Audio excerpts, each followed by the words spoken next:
Bendiciones. Muchas gracias, pastor. Hermanos, los niños pueden pasar con nuestra hermana Mireya.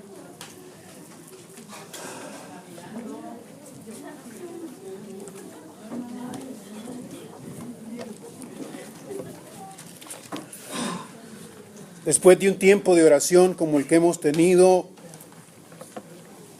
se nos recuerda que nuestro Dios nos ama. Y que aun cuando estamos en dificultades y en problemas, en situaciones difíciles, su amor no es condicional. Su amor siempre está con nosotros. Y una de las grandes muestras del amor de Dios para con su pueblo, una de las más grandes muestras del amor de Dios para con su pueblo, no es otro sino el que nos haya dejado un libro como el que usted debería tener en sus manos en esta mañana. La Escritura.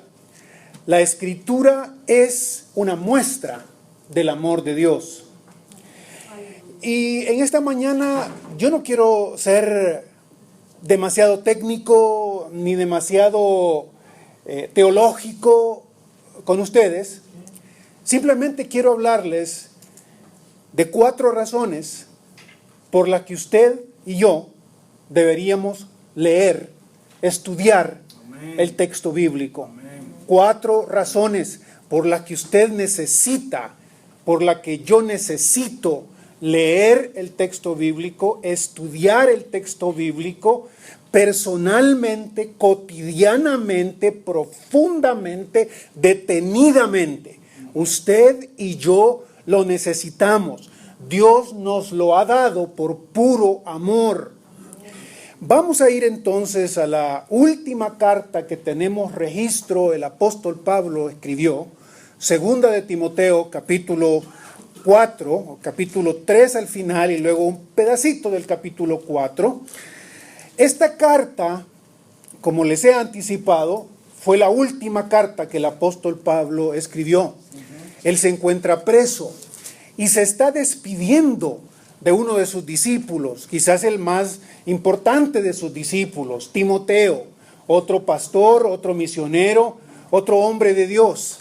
Pero al despedirse Pablo de Timoteo, le quiere recordar algunas de las cosas que son más importantes y necesarias para la vida de él y de su congregación. Y por eso cuando termina en el capítulo 3, Pablo le dice a Timoteo que debe tener bien en cuenta la Escritura. 4 razones por las que Timoteo debería leer, estudiar, siendo quien era, habiendo recibido la instrucción que Timoteo había recibido, debía tener en cuenta seriamente la Escritura. Pero el propósito de esta mañana es que usted, hermano, y yo, reconozcamos y pongamos en práctica lo que la misma palabra nos pide. Dios nos ha dado la Escritura por puro amor. No descuide la Escritura, que es el amor de Dios para usted. Usted necesita leer, estudiar personalmente la Escritura. Existen muchísimas razones que el texto nos da, pero aquí hay solo 4 de ellas. 4 para que usted las tenga en mente y las recuerde. Capítulo 3 de segunda de Timoteo, versículo 14. Escuche. Pero persiste tú, le dice Pablo a Timoteo, en lo que has aprendido y te persuadiste, sabiendo de quién has aprendido, y que desde la niñez has sabido las sagradas escrituras, las cuales te pueden hacer sabio para la salvación por la fe que es en Cristo Jesús.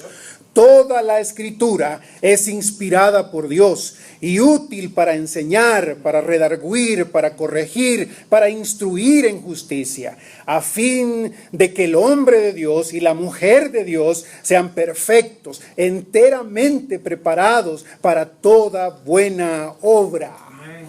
4 razones por las que ustedes y yo deberíamos tomar en serio. Si usted no tiene una copia de la Escritura, que sea suya, que lea constantemente. Esta es una invitación para que desde ya lo haga. Lo que venimos a hacer los domingos es importante, delicioso, qué bueno es venir a ver a nuestros hermanos, saludarlos, qué bueno es venir a cantar, qué bueno es sentarnos juntos a alabar al Señor, pero eso no es suficiente. Eso no es suficiente. Usted personalmente tiene que tomar la decisión de, en primer lugar, conseguirse una copia personal de este libro. Leerlo constantemente, detenidamente. Usted me va a decir, pero es que a veces yo no lo entiendo. Pues sí, así son las cosas. Muchas veces no entendemos algunas cosas, no tanto por causa de lo que no entendemos, sino porque yo no estoy familiarizado con él. Y poco a poco usted irá entendiendo mejor y más. Pero ¿cuáles son estas 4 razones que el apóstol Pablo le dice a Timoteo? Bueno, la primera de estas razones está en este versículo 14. Pero tú persiste en lo que has aprendido y te persuadiste sabiendo de quién has aprendido y que desde la niñez has sabido las sagradas escrituras, las cuales te pueden hacer sabio para la salvación que es en Cristo Jesús. Usted y yo necesitamos leer la escritura porque es a través de ellas que nos convertimos en personas sabias, que aprendemos a vivir sabiamente. ¿Y quién es un sabio? Fíjese que con frecuencia nosotros confundimos sabiduría con conocimiento. Confundimos sabiduría con saber mucho. Bueno, si es un doctor debe saber mucho. Sí, probablemente sabe mucho, muchos detalles, muchos datos, pero eso no significa que sea sabio. A veces confundimos sabiduría con habilidades. Eres muy hábil para ciertas cosas. Eres un hábil en tu profesión, muy capaz, mucho conocimiento o mucha habilidad. Pero tener mucho conocimiento o mucha habilidad no te hace una persona sabia. ¿Qué es ser sabio? ¿Qué significa ser sabio? Algo que la Escritura te lo da. Pablo le dice a su hijo aquí, tú sabes que la Escritura te puede hacer sabio, sabia. Una persona sabia es una persona que sabe tomar correctas decisiones. Una persona sabia es aquella que sabe ocupar el conocimiento, mucho o poco que tenga, para los mejores resultados. Una persona sabia es una persona que sabe vivir bien porque ha tomado buenas decisiones. Es increíble cuántas veces nos damos cuenta que por más conocimiento que ciertas personas tienen, no pueden tomar las mejores decisiones. Pero a mí me interesa cómo Pablo le habla a su hijo espiritual, a Timoteo. Probablemente Timoteo era hijo de una mujer judía y de un hombre que no era judío, no era creyente. Si usted ha leído la carta, y probablemente muchos de ustedes lo han hecho completamente, recordarán que en el primer capítulo de esa carta Pablo le dice a Timoteo que él ha venido a la fe debido al trabajo de la abuela y de la mamá de Timoteo. Estas 2 mujeres se encargaron de enseñarle la Biblia a Timoteo desde la infancia, desde que era chiquito. Le enseñaron la Escritura. Y Pablo le dice, sí, yo sé que sabes eso. Sé que sabes la Escritura. Pero mire cómo le dice Pablo a Timoteo, persiste tú en lo que has aprendido y te persuadiste. Estás persuadido, Timoteo, pero debes persistir en esto. ¿Saben por qué es importante recalcarles esto, mis hermanos? Porque a través de mis años en la Escritura y en la iglesia, yo me he encontrado con un montón de evangélicos y de creyentes que leyó una vez la Biblia y piensa que ya estuvo. No, yo ya lo oí, ya lo leí. ¿Para qué? Pues algunos precisamente por eso no traen Biblia ni siquiera a la iglesia. Porque ya lo sabe, alguna vez lo leyó, alguna vez se lo contaron. Esto no es importante. Y Pablo le dice a Timoteo, no, tú sabes, lo has aprendido desde chiquito, te han estado enseñando esto y persiste en esto, estás persuadido en esto. Porque el tratar con la Escritura tiene que ver con un constante caminar diario. No se trata simplemente de conocer cuántos capítulos tiene la Biblia, o cuántos libros tiene la Biblia, o cómo se llamaba el gigante que David mató. Se trata de estar digiriendo constantemente lo que está aquí. Y en ese proceso, queridos hermanos, en ese proceso de fe, en ese proceso de confianza, en ese proceso en el que yo me siento, dedico tiempo, aparto tiempo, me esfuerzo porque si hay otras cosas, no me quiten la atención de lo que debo leer. En ese proceso, Dios, de una manera que yo mismo no me explico, no entiendo, está trabajando en mí y está convirtiendo a esta persona que por naturaleza es un necio, es un tonto, es un incapaz de tomar buenas decisiones, en una persona sabia. Amén. Usted necesita leer la Escritura de esta forma. Te convenciste, sabes que te la enseñaron desde la niñez, la has leído muchísimas veces, persiste en eso, síguelo haciendo, dale en ese proceso. Dios te va a convertir en una persona sabia. Si usted leyera el Salmo 119 que el hermano Jaime mencionó el domingo pasado, 176 versículos dedicados todos ellos a decirnos el poder de la palabra de Dios, la capacidad de la palabra de Dios. Varios de esos versículos, si usted quisiera recordarlos, dicen: yo me he convertido en una persona más sabia, aún más sabia que mis maestros, aún más sabia que los viejos del pueblo, porque he obedecido tus mandamientos. Eso se los digo a mis estudiantes en el seminario, ¿no? Porque son estudiantes y aquí está el profesor. ¿Sabe cómo llega usted a saber y a convertirse en una persona sabia? Más sabia que inclusive aquellas que dicen enseñarle. Es a través de esa constancia con el texto. A través de sentarse. Dios se lo ha entregado por amor a usted. La vida está llena de un sinnúmero de decisiones. ¿Qué hago? En momentitos que el pastor no va a estar ahí, su líder no va a estar ahí, usted con toda su inteligencia no sabe qué hacer. Y si no ha estado siendo formado por este proceso de intimidad con el texto, a saber si la decisión que va a tomar sea sabia. Y la verdad es que muchas veces a nosotros nos sorprende, pero los problemas en que nos metemos con frecuencia son resultados de nuestra, como decimos los salvadoreños, de nuestra tontera. Tontería debería ser, ¿no? Pero los salvadoreños decimos tontera. Somos tontos. Tomamos tontas decisiones. Tontas cosas que hacemos. Y después estamos sufriendo. Somos tontos cuando texteamos mientras manejamos. Somos tontos cuando decimos: no, yo voy a seguir fumando, ¿no? Alguien me dice: bueno, pero vos no fumás porque vos sos evangélico. No, para nada. Yo no fumo porque fumar es una gran tontera. Pero ¿quién te dio la suficiente capacidad para discernir esto? Si todo el mundo parece que los saturan de anuncios de que esto causa cáncer, y ahí están los fulanos. ¿Ah? Okay. Por más que te dice la vida, no hagas ciertas cosas, allá va. Proverbios, los que estamos leyendo Proverbios, usted encontrará que en los primeros 7 capítulos, el hombre, por ejemplo, es descrito como, perdonen hermanos mexicanos, como un buey. Como un buey ante la belleza de la mujer ajena. Allá va el buey. ¿Ah? Más adelante se le describe como cabeza de pájaro. No piensa, sabe que va a la tumba, sabe que le va a causar dolor, pero allá va. ¿Por qué va allá?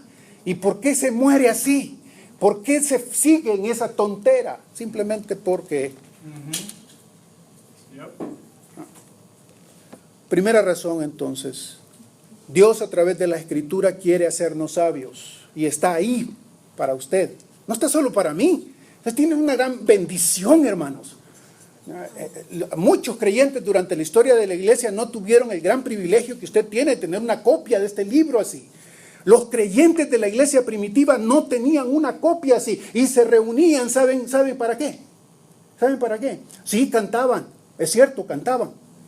Pero si usted lee los anales de la historia de la primera iglesia, de la iglesia primitiva, ellos se reunían principalmente para leer los escritos de los apóstoles, hasta cuando ya no tenían fuerza, lo tenían que leer. Déjame oír. Porque en ese proceso, sabían, había una diferencia grande. Número 2. Mire lo que dice el versículo 15.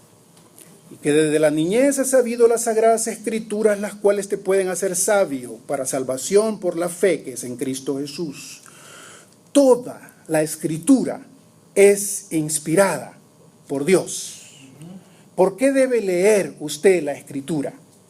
¿Por qué debe leer la Biblia? Pablo se lo dice de una forma directa a Timoteo aquí.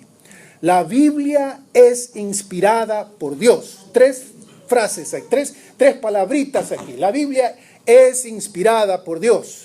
Inspirada por Dios. En el idioma original en que fue escrita la carta de Pablo a Timoteo, el idioma griego, esa es una sola palabra. La Biblia es Theos Neustos. Así le dice Pablo a Timoteo. Lee la Biblia, lee la Escritura, es Theos Neustos. La palabra Theos, por supuesto, es la palabra Dios. Y la palabra Neustos es la palabra aliento, espíritu. La Biblia es el mismo aliento de Dios. Lee la Escritura es el aliento mismo del Altísimo. Esto proviene del ser interno de Dios. Dios mismo quiso que esto existiera. Pedro dice en su carta en 2 de Pedro 1:21, dice que los santos hombres de Dios hablaron siendo inspirados por el Espíritu. Y la palabra que se ocupa ahí es un poquito diferente. Es una palabra que significa ellos fueron cargados. Dios los llevó para que escribieran lo que está aquí. Tú y yo debemos leer el texto bíblico porque es la misma palabra de Dios. Cuando quieres tener un encuentro con Dios, quieres tener de verdad un encuentro con Dios, muchas personas se mueren por tener un encuentro con Dios. Pues bien, aquí está Dios. Aquí está el mismo aliento de Dios. Y otra vez alguien me va a decir, pero mire, es que resulta que cuando voy por el libro de Números, porque existe un libro que se llama Números, hermano, ¿no? Porque pues, resulta que cuando voy por Deuteronomio, resulta que cuando voy por el libro de los jueces, resulta que cuando voy por aquellos profetas menores que algunos de nosotros ni siquiera sabemos que existen, ¿no? Los 12 profetas menores, algunas de esas cosas simplemente no las entiendo usted. Bueno, seguramente ahorita no las entiende, pero tampoco le puedo prometer que lo va a entender todo. ¿No? Pero es que ¿acaso se necesita entender todo para gozar a veces de los beneficios? Cuando el médico le da una medicina a usted y le da una de esas medicinas con nombres rarísimos, usted simplemente la lleva a la farmacia, ¿no? Y le dan la pastilla, o le dan la inyección, o le dan lo que sea a la medicina. Usted se lo mete. Pero no porque usted entienda todos los componentes. No porque usted sepa química y sepa con todo detalle lo que esto es. No, usted se lo mete en confianza, en fe de que aquel que sabía se lo dio para su salud. Y en ese sentido, de la misma forma, todos nosotros deberíamos al inicio sentarnos con la Escritura y decirle al Señor, Señor, muchas veces no entiendo esto, pero en pura obediencia, en pura humildad, en pura sujeción, voy a seguir leyendo esto una y otra y otra y otra. Y en ese proceso, la palabra inspirada de Dios va a hacer cambios en nosotros que ni nos esperamos. Vamos a poder enfrentar las crisis con una manera diferente. Vamos a tener esperanza que a veces no tenemos y que no importa lo que nos digan, no se nos da. Nuestro carácter empieza a cambiar cuando nos ponemos contra eso. Y es que estar en la presencia del aliento de Dios hace eso precisamente. Ese hombre como Moisés, que después de estar en la presencia, oyéndole a Dios, oyéndole a Dios, oyéndole a Dios, oyéndole a Dios, oyéndole a Dios, oyéndole a Dios, después de ser el más violento, se convierte La Biblia dice, no había otro hombre más manso en la Escritura que Moisés, en el mundo que Moisés. ¿Qué le pasó a Moisés? Algunos de los latinos, nosotros somos bien bravos, ¿no? Y aunque usted a mí aquí me mira así con la cara fruncida, no es que sea bravo, es que simplemente me emociona decirles algo tan importante como esto, pero los hombres latinos a veces nos escudamos con el hecho de, pues yo soy así, y a veces quizás no solo los hombres, ¿no? Yo soy así, punto. Yo soy gritón, punto. Yo soy mal hablado, punto. ¿No? A mí no me trates así porque, ¿verdad? Y hasta ocupamos ciertos dichos que tenemos. Árbol que nunca su rama endereza. Así estoy torcido y así me voy a morir. Sí, por supuesto, si querés seguir torcido, seguí torcido. Pero yo te puedo decir que hay algo que sí te puede enderezar. Así es. El mismo aliento de la palabra de Dios. La palabra de Dios inspirada por Él. El aliento de Dios, tus palabras, dice el salmista otra vez. Por eso es que el salmista le da tanto valor también a la palabra, hermano. ¿Cuántas veces los salmos dicen, tu palabra vale más que el oro afinado? Tu palabra vale más que la miel más dulce. ¿Ah? Tu palabra, Señor, vale más. Nadie, ningún consejero, ningún médico puede hacer lo que la palabra puede hacer. Y por eso usted se debe a ella. Dios se la ha entregado. Por eso cuando aquel cantante guatemalteco famoso entre muchos jóvenes del entonces cantaba ¿por qué? Preguntándonos ¿por qué te pasas todo el tiempo leyendo la Biblia? Mi respuesta es esta. Porque si tengo tiempo para leerla todo el día, yo sé que el producto que va a salir de ahí va a ser algo completamente diferente a lo que muchas veces el hombre, el ser humano es. ¿No? Tercera cosa, mire dentro de esto de la inspiración de la Escritura, la utilidad de la Escritura. La Escritura es útil, dice aquí. Toda la Escritura es inspirada por Dios y útil para enseñar, para redarguir, para corregir, para instruir en justicia. Mire esas capacidades, cualidades del texto bíblico. Dice en primer lugar que la Biblia es útil para enseñarnos. Créalo o no, como la gran mayoría de ustedes es menor que yo, se los puedo decir.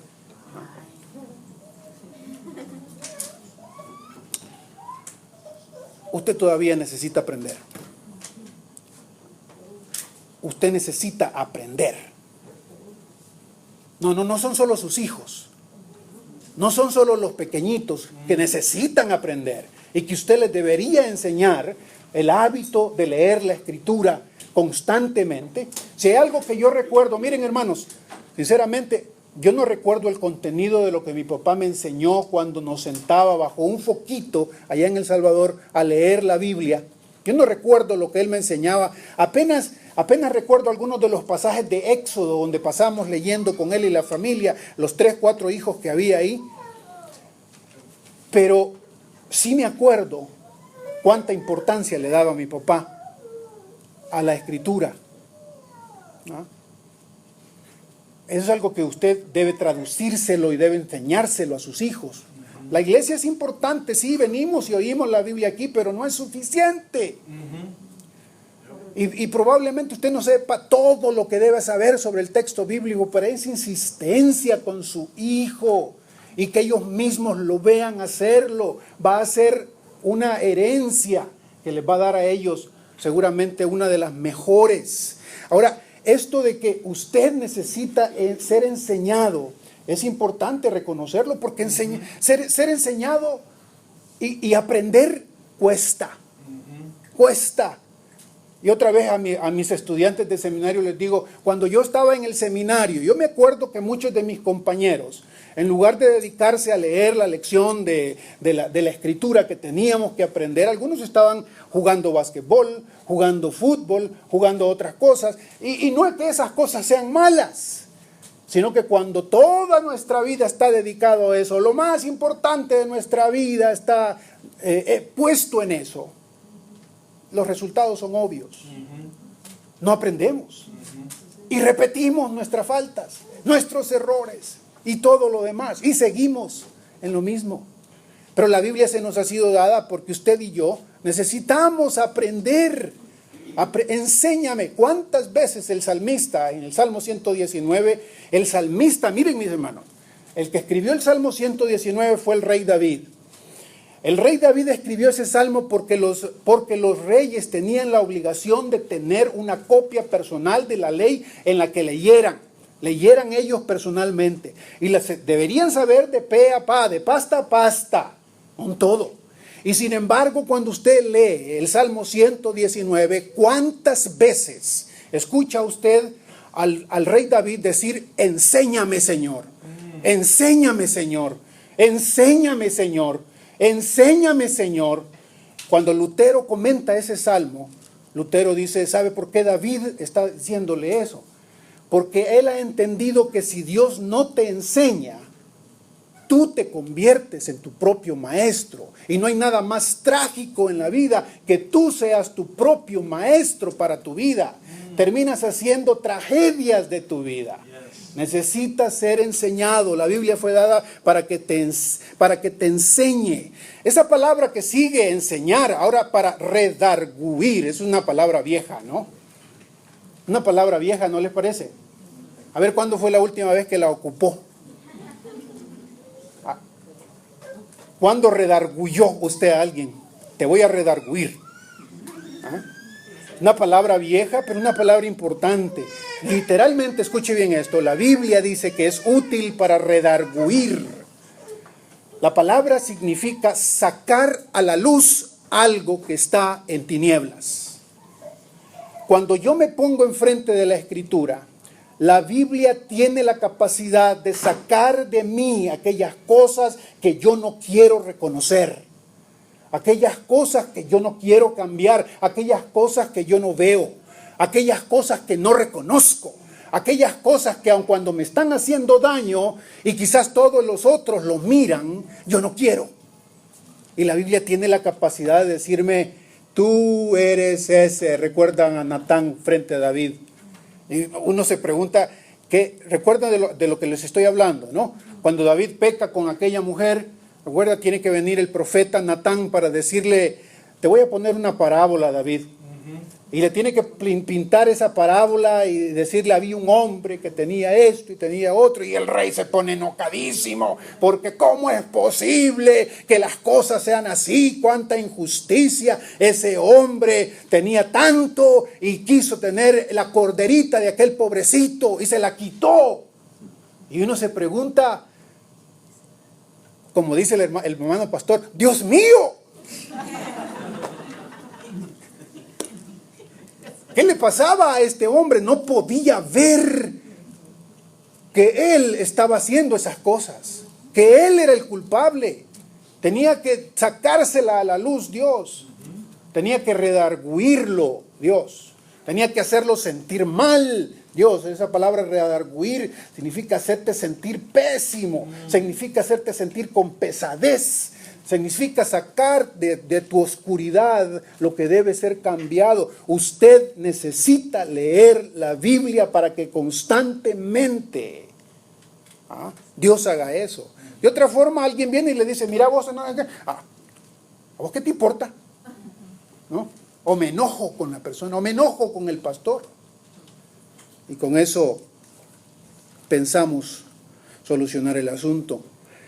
Luego se habla de que la Escritura nos corrige y finalmente se dice aquí que la Biblia es útil para instruir en justicia. Instruir en justicia. Otra vez, aquí hay una palabra, un sinónimo de enseñar, la palabra instruir. Pero interesante, la palabra que se ocupa es la palabra de la que viene nuestra palabra pedagogía. La Biblia es nuestro pedagogo. Y el pedagogo en el antiguo mundo era aquel que te tomaba de la mano y te llevaba a la escuela. Aquel que te agarraba de la mano y te cuidaba por las calles hasta llevarte a donde estaba el verdadero maestro. No, nosotros no adoramos este libro. Este no es nuestro Dios. Pero este libro es el pedagogo que nos lleva a Dios. No puede usted decir que ama a Dios, que sigue a Dios, que quiere obedecer a Dios, si no tiene nada que ver con el pedagogo que lo lleva a Él. Si se quiere soltar de la mano del pedagogo, yo mi fe la vivo libre usted.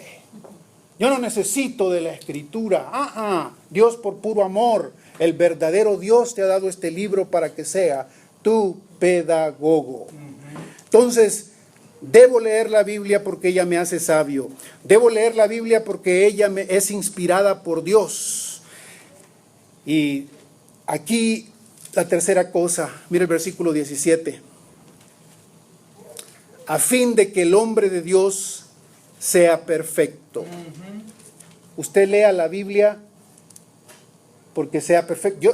Yo no sé, esto cae como baldazo de agua fría en la mente de la mayoría de personas hoy en día. Porque lo que más se repite en las redes sociales y en nuestro mundo es: yo no soy perfecto. Yo no soy perfecto. Yo no soy perfecto. Y con eso quiero decir, ni quiero serlo. Yo no soy perfecto y ni lo voy a hacer. Y lo que me llama la atención aquí es que Dios dice: te he dado la Escritura para que seas perfecto. Sí, Dios reconoce que tienes limitaciones. Sí, Dios reconoce que tú vas a fallar. Pero Dios reconoce que te ha dado la Escritura para que tú te encamines hacia la perfección, hacia la madurez. Dios te ama tanto que, sabiéndote no perfecto, no te va a dejar ahí. No es como decir: yo no soy perfecto. Pues quédate donde estás, pues. No. Dios te ama tanto que, porque precisamente no eres perfecto, te ha dado la Escritura para que te perfeccione. Necesitas leerlo. Y finalmente, enteramente preparado para toda buena obra. La Biblia se te ha dado para que sepas qué es lo bueno que hay que hacer y qué es lo malo que hay que hacer.